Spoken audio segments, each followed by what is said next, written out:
नमस्कार दोस्तों। हाल ही में ज्ञानेश कुमार जी भारत के नए 26वें मुख्य चुनाव आयुक्त यानी कि chief election commissioner of India बन गए हैं। इन्होंने पूर्व मुख्य चुनाव आयुक्त राजीव कुमार जी की जगह ली है। दोस्तों चलिए आइए जानते हैं भारत के वर्तमान मुख्य चुनाव आयुक्त और निर्वाचन आयोग के बारे में। ज्ञानेश कुमार जी 1988 बैच के रिटायर्ड केरल कैडर के आईएएस अधिकारी हैं। इन्होंने भारत सरकार में सहकारिता सचिव और संसदीय कार्य सचिव के रूप में भी कार्य किया है। दोस्तों निर्वाचन आयोग की स्थापना 25 जनवरी 1950 को हुई थी और तभी से प्रत्येक वर्ष हम 25 जनवरी को राष्ट्रीय मतदाता दिवस यानी कि नेशनल वोटर्स डे के रूप में भी सेलिब्रेट करते हैं। चलिए आइए जानते हैं भारत के निर्वाचन आयोग के बारे में। दोस्तों भारत के निर्वाचन आयोग का जिक्र भारत के संविधान के भाग 15 अनुच्छेद 324 में देखने के लिए मिलता है। ये एक संवैधानिक निकाय है। संवैधानिक निकाय का मतलब ये होता है कि ऐसा निकाय या ऐसी संस्था जिसका जिक्र हमें देश के संविधान में देखने के लिए मिलता है। दोस्तों वर्तमान समय में भारतीय निर्वाचन आयोग की जो संरचना है वो 3 सदस्यीय है, जिसमें एक chief election commissioner of India होते हैं जो कि वर्तमान समय में ज्ञानेश कुमार जी हैं, और इसके साथ साथ 2 अन्य चुनाव आयुक्त भी हमें देखने के लिए मिलते हैं जो कि हैं सुखबीर सिंह संधू और विवेक जोशी जी।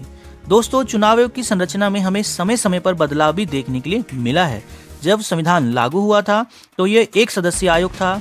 फिर 1989 में 1 सदस्य से 3 सदस्यीय आयोग बना दिया गया। फिर 1990 में 1 सदस्यीय आयोग बना दिया गया। फिर उसके बाद अक्टूबर 1993 को फिर से 3 सदस्यीय निकाय बना दिया गया और वर्तमान समय में हमें यही संरचना देखने के लिए मिलती है। चलिए आइए जानते हैं जो चुनाव आयुक्त हैं उनकी नियुक्ति प्रक्रिया क्या है और उनको कैसे नियुक्त किया जाता है। दोस्तों जब संविधान लागू हुआ था तो उस समय चुनाव आयुक्त की नियुक्ति प्रक्रिया के बारे में हमें कोई विशेष प्रावधान या कानून देखने के लिए नहीं मिलता है।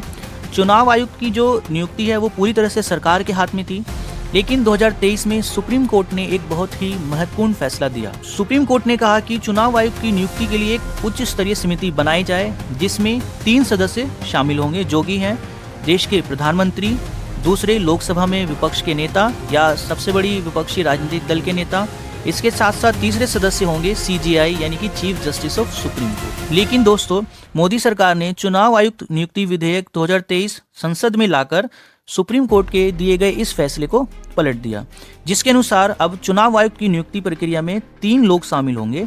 इस तरह ये 3 सदस्यीय एक समिति बन जाती है जिसमें शामिल होंगे एक देश के प्रधानमंत्री, दूसरे लोकसभा में विपक्षी दल के नेता या सबसे बड़ी विपक्षी राजनीतिक पार्टी के नेता, और उसके साथ साथ जो तीसरे सदस्य होंगे एक कैबिनेट मंत्री यानी कि एक केंद्रीय मंत्री जिनका नॉमिनेशन हमारे देश के प्रधानमंत्री करेंगे। तो इस तरह से ये एक 3 सदस्यीय जो समिति बन जाती है तथा इसके तहत जो सीजीआई को नियुक्ति प्रक्रिया में सुप्रीम कोर्ट के द्वारा शामिल किया गया था उस प्रावधान को हटा दिया गया है। दोस्तों इस मुद्दे पर सरकार और विपक्ष में काफ़ी तकरार भी हमें देखने के लिए मिल रही है, और वर्तमान समय में जो मुख्य चुनाव आयुक्त और चुनाव आयुक्त की नियुक्ति प्रक्रिया का जो विधेयक है ये हमें सुप्रीम कोर्ट में सुनवाई के लिए इस वक्त चल रहा है। चलिए दोस्तों अब हम लोग बात कर लेते हैं मुख्य चुनाव आयुक्त और अन्य चुनाव आयुक्त के बारे में। दोस्तों मुख्य चुनाव आयुक्त का जो कार्यकाल होता है वह 6 वर्ष या 65 वर्ष की आयु जो भी पहले हो तक हमें देखने के लिए मिलता है, और इनका वेतन जो चुनाव आयुक्त का वेतन होता है वह सुप्रीम कोर्ट के जज के बराबर होता है तथा इनका पद भी संवैधानिक पद होता है। मुख्य चुनाव आयुक्त को हटाने की जो प्रक्रिया है वह सुप्रीम कोर्ट के जज के समान होती है, यानी कि महाभियोग प्रक्रिया यानी कि इम्पीचमेंट के थ्रू ही जो chief election commissioner of India उनको उनके पद से हटाया जा सकता है। दोस्तों अन्य चुनाव जो आयुक्त होते हैं उनको राष्ट्रपति मुख्य चुनाव आयुक्त की सलाह से हटा सकते हैं। चलिए आइए अब जानते हैं निर्वाचन आयोग के कार्य के बारे में।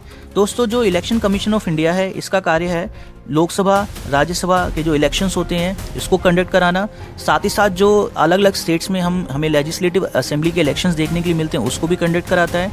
उसके साथ साथ राष्ट्रपति और उपराष्ट्रपति के चुनाव की देखरेख करना, जो पॉलिटिकल पार्टीज़ होती हैं उनको रिकॉग्नाइजेशन देना, उनको मान्यता देना, जो आदर्श आचार संहिता होती है उसे लागू करना, चुनाव में पारदर्शिता बनाए रखना यानी कि free and fair transparent elections को कंडक्ट कराना, साथ ही साथ मतदाता सूची तैयार करना और जो इलेक्शन कार्ड होते हैं मतदाता पहचान पत्र उसको भी जारी करना।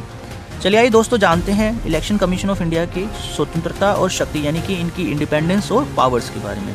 दोस्तों इलेक्शन कमीशन ऑफ इंडिया एक स्वतंत्र रूप से कार्य करता है, यानी कि एक इंडिपेंडेंट बॉडी की तरह काम करता है, और इनकी शक्ति जो है वो न्यायपालिका की तरह हमें देखने के लिए मिलती है। यह निष्पक्ष व स्वतंत्र चुनाव कराने के लिए जिम्मेदार है।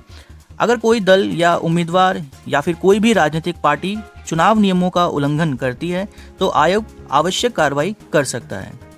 दोस्तों, चुनाव आयोग भारत के लोकतंत्र में एक महत्वपूर्ण स्तंभ है।